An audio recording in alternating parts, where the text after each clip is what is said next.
Ini banyak sekali ya teman-teman media yang minta penjelasan hukum dari saya ya berkaitan dengan sidang Nikita Mirzani kemarin ya.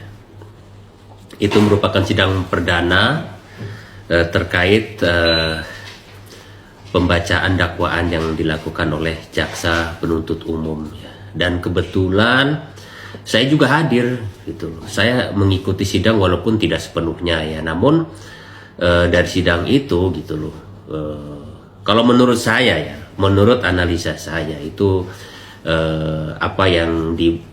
dakwaan yang dibacakan oleh jaksa penuntut umum itu banyak yang tidak berkesesuaian dan apa yang didakwakan itu banyak sekali. Seharusnya itu bukan untuk Nikita Mirzani gitu loh, tapi itu harusnya untuk dakwaan itu diarahkannya ke orang lain, tapi diarahkan ke Nikita Mirzani karena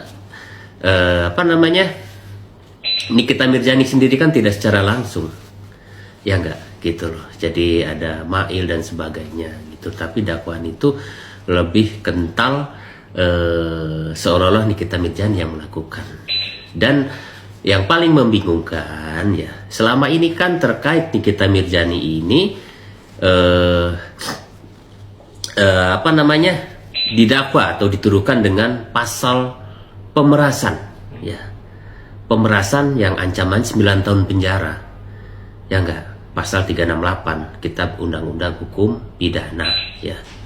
Dan juga pasal terkait dugaan tindak pidana pencucian uang atau TPPU ya. Tapi justru dari akhir dakwaan jaksa penuntut umum tidak menyinggung pasal 368 gitu loh. Ya kan? Bahkan dia lebih dakwaannya itu mengarahkan ke Undang-Undang TPPU ya, tindak pidana pencucian uang ya, dengan pencemaran. Ya enggak, pencemaran pasal 369 kalau tidak salah gitu ya. Jadi membuat kita bingung gitu loh, ya enggak.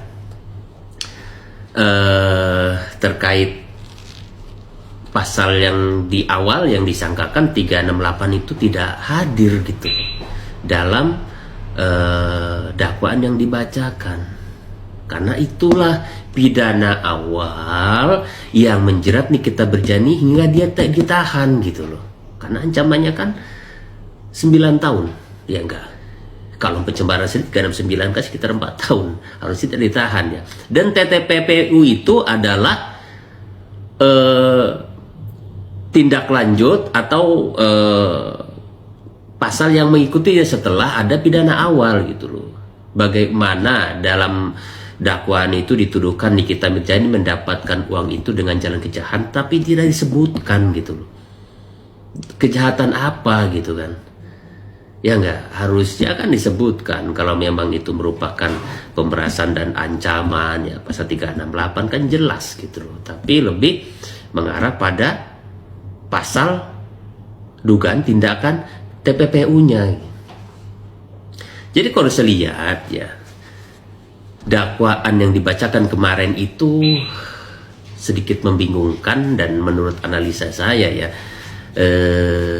istilahnya itu kesempatan ya buat kuasa hukumnya Nikita Mirzani untuk menjawab dan untuk membuktikan serta untuk menjelaskan ya enggak terkait dakwaan yang dibacakan oleh jaksa penuntut umum. Karena menurut saya banyak kelemahan-kelemahan dalam dakwaan itu dan juga tidak berkesesuaian ya dengan apa yang terjadi ya. Bahkan itu sempat disangkal oleh Nikita Mirzani ya, bahwa dakwaan itu penuh dengan halusinasi atau apa gitu loh.